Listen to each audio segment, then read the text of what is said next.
สันนี่นักกันถ่วมเละจันตาให้อันหลุนลัสมัยเสียนี่กระตาเนี่ยมั้งก็จะมาคนนี้อะสัตว์ไงอมเละโดนดิสมลีสุดมั้ง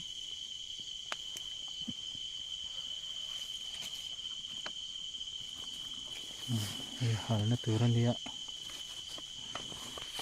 hal na panhi ang siam do na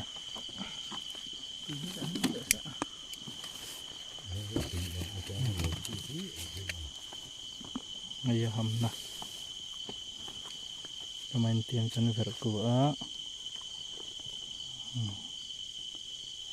ni kan ham do ni asira kan tro ni ham na turan ni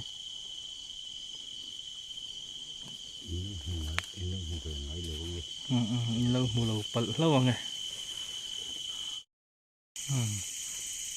này liệt tờ lâu này ạ hết lại hiệp liệt tờ này ạ ăn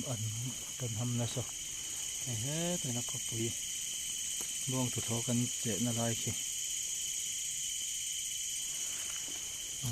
cần hầm mấy cái này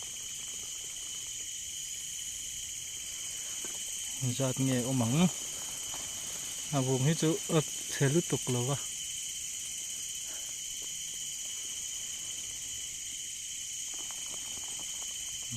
khi nào thar về cho con nó lại tì lòng lại đón nha thỉnh dung thar thề là ăn biru nị hay hẳn turu em lái nuôi ăn ôm ạ thầy ăn turu lutuk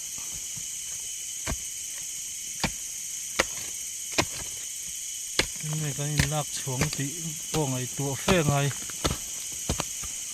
bạn là cắm mấy hay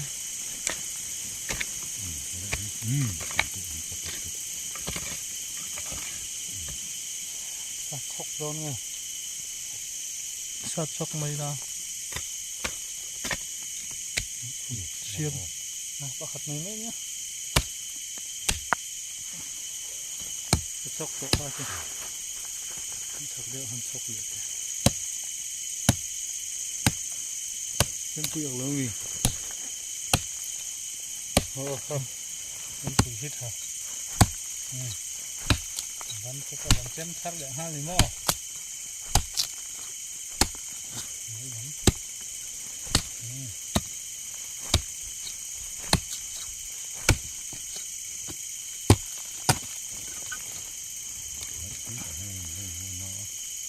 bây giờ nó sẽ sao để chết rồi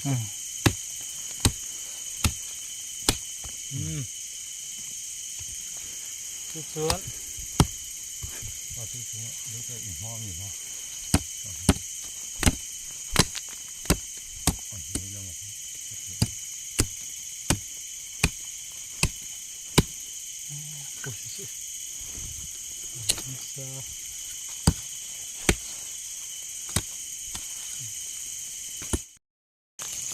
bộ hết đỡ con ngay nhỉ thì dùng một tầm luôn tụi bạn này là rất đặc khóc mày hay apar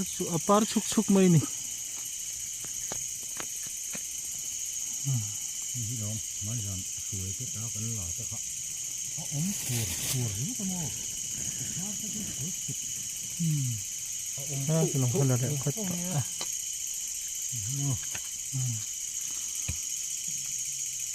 con là hai lâu đấy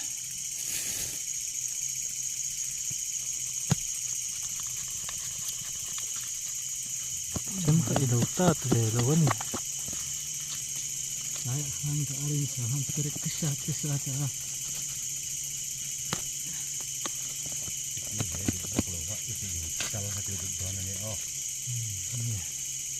vợ tiền cái xây về thiên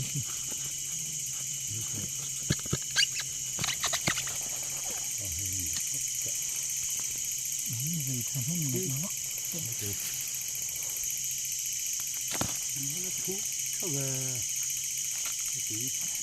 có một thế mày đó nó tặc khóc bằng hay chứ mà cái hành mũ nôm em đã nó trong mẹ ô khi thì làm chuộc sầu tur gần đằng sen đã rồi lê tên yang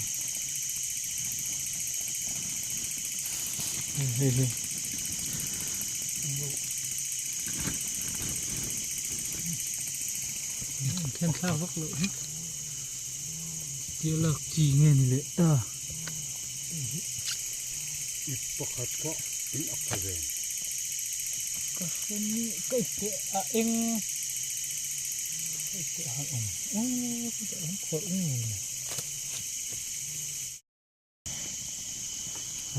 thì gần là trần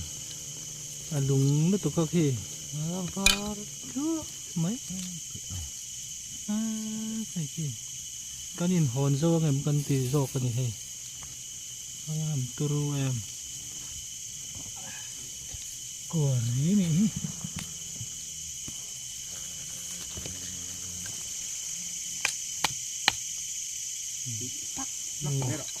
ngồi mắc mày sao chứ hao cái đó lý tệ nói tới hai mấy chụp chút tới lúc đầu nữa rất là hướng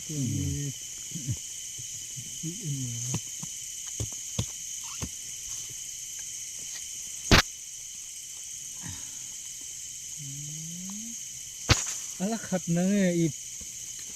nấu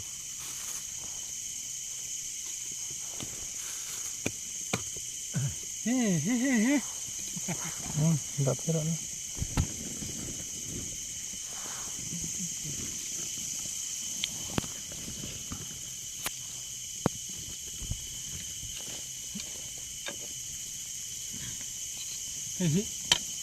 xuôi lại mày đó mày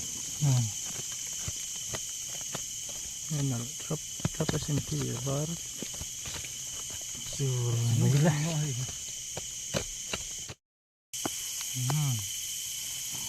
thằng lại đón tao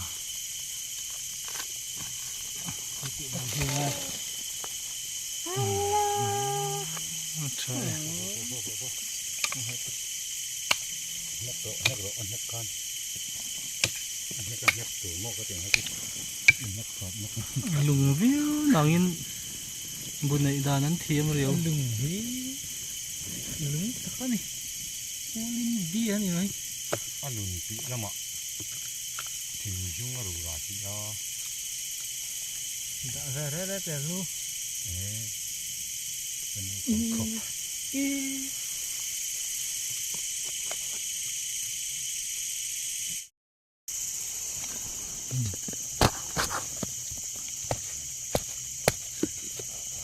hơi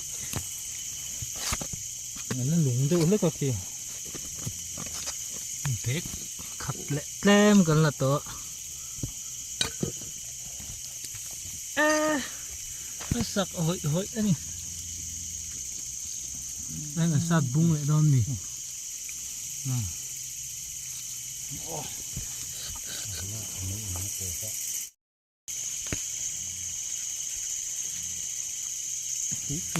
chuồm nên là dầu trơ bao kì thì là mà engineering có hồn lại mẹ anh tu hi à bây đi à chung à bao là ổn thì dùng à tấm gì ạ thì cái này thì hút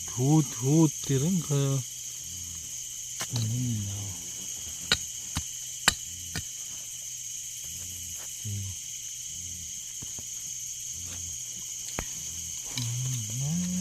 phải bây đi vào giờ này cần quay đạp chứ